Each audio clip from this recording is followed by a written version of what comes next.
There's no question Harry and Meghan's very public criticism of the royal family has been damaging. But the Windsors are used to crises, and there's been none greater than when Harry's mother, Princess Diana, was killed in a car crash in Paris in 1997. She died alongside her then boyfriend, Dodi Al-fayed. He was the son of billionaire Mohamed Al-fayed, who at the time was the controversial owner of Harrods. In 1999, and still inconsolable, Al-fayed set about apportioning blame for Dodi and Diana's deaths. He invited 60 Minutes' Ellen Fanning into his extraordinarily lavish world to share his wild conspiracy theories and vent his fury. It seems to me you live your life like a candle. What is the most important place for me in the store is this one. And again, to put, this was Princess Diana's favorite, this place. In the basement of his Harrods department store, Mohamed Al-fayed has erected a shrine to the memory of his son Dodi and Princess Diana, victims of the world's most notorious car crash. And you see again, this is an artwork, masterpiece. And everybody comes here, they leave flowers, they leave roses, they leave messages. And it's wonderful to see people still have the same feeling. After nearly 2 years. After 2 years. This became like a Mecca. Let's talk about that crash then. Yeah. You believe there was a conspiracy to kill Dodi? They been murdered. Dodi and Diana been murdered, definitely. I am the father who knows everything, who follow up everything, who see things. Because I am the one who been hit by the tragedy. Who would want them dead? And why would anyone want to kill them, Dodi and Diana? Because they still don't accept that Dodi, my son, an Egyptian, a Muslim, can be the stepfather of the future king, right? In the world according to Mohamed Al-fayed, the Paris car crash, which claimed Diana and Dodi, was calculated and cold-blooded. A massive conspiracy involving the spy agencies MI6 and the CIA working on the orders of the British establishment. Because not only MI6 have done it by themselves, they have also used the American intelligence to spy on Dodi and Diana during their trip by bugging their phones, all the satellites, all the mobile, know where they are, find everywhere, every step. I'm passing all the information to MI6. So this is an amazing story you're telling. Yeah. I'm telling, Are you and I'm sure talking you're about not a it. grieving father? Are you sure you're not just trying to find a reason, a conspiracy? Are you sure it's not just your grief? It's not? No, it's real because I'm the father, he's my son, and I know what happened to him, and I know who have done it. And it upsets you still? Yeah. What was he like, Dodi, your boy? Do you want to stop? Yeah. Take a moment? Yeah. The British establishment makes no bones about what they think of this Egyptian billionaire. They hate him for his loud mouth, his louder shirts, and what he's done to that bastion of everything British. So what's the ceiling all about? Ceiling is the history of Valley of the King. They started hating him when he used his new money to buy their old Harrods. You see, this is Ramses' head. I took Ramses' head and I put my face there. Put your face there? Yeah. This is my face, yeah. A vandal, they cried, as he carved the Nile through the heart of Knightsbridge with himself as pharaoh. So they had Mohamed Al-fayed's face in the middle of him in the middle of the heart of the greatest store in the world. and nothing they can do about it. That's right. Nothing can do nothing about it. That's wonderful. My nationality, I'm proud to be Egyptian. I'm carrying the Egyptian passport all my life, you know.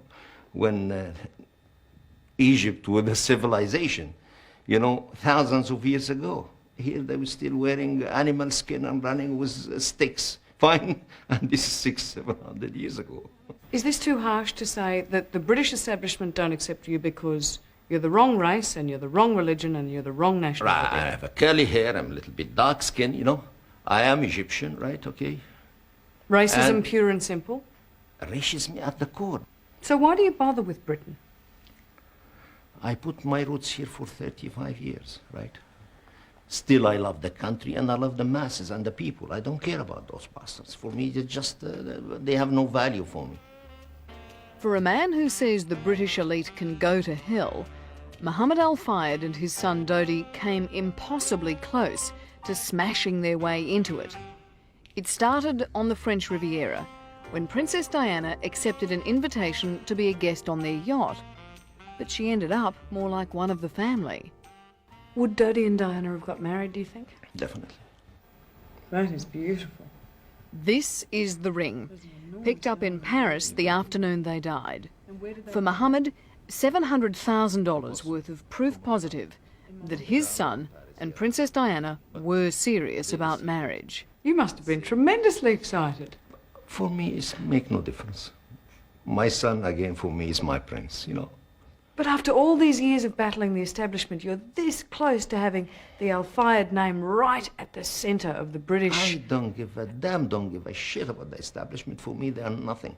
They are just bunch of bastards and crooks. Mohamed Al-fayed has preserved his son's Park Lane apartment exactly as he left it nearly 2 years ago. It was here that Dodi wined and dined Diana as their summer romance blossomed. The apartment is worth a small fortune, but no one lives here now. Mohamed, the grieving father, stopped the clocks. The calendars are all stuck on August 1997, and the magazines, though regularly dusted, are all from that time. Everything is just as it was.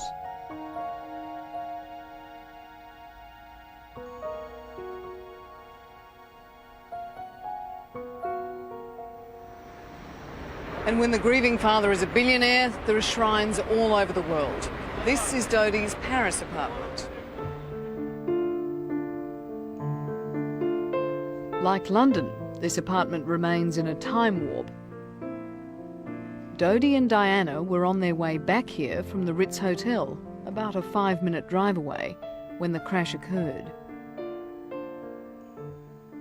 Even if you're a bit cynical about the Dodi-Diana industry, it's difficult not to be moved by being here.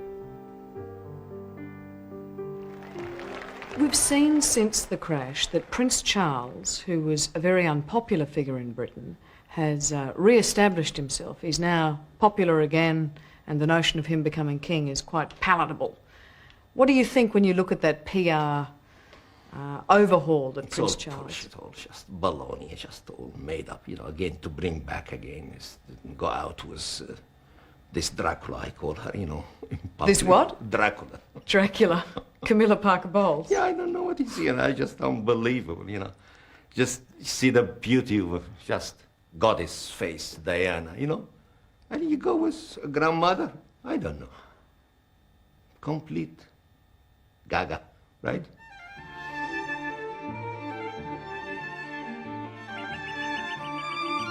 Subtlety, clearly, is not one of Mohamed Al-fayed's strong points. He's turned his own little bit of rural England, this prime Surrey real estate, into an Egyptian shrine for Dodi. The neighbours, most likely, are aghast. But this is not what he wanted for Dodi. This is.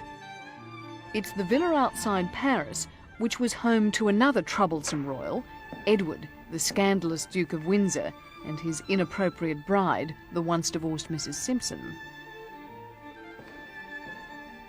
Mohamed Al-fayed says Diana and Dodi could finally have been happy here. She is a star, right? But my son also was a star because he pulled her up. He gave her the happiness. He just, you know, there was two souls just fit to each other. And to see them disappear, you know, after I feel both of them can give a lot of happiness to thousands of people, right? They just disappear, but again, this is God's wish. They are there in God now in heaven, I'm sure. They're looking at us and trying to help us in the same time.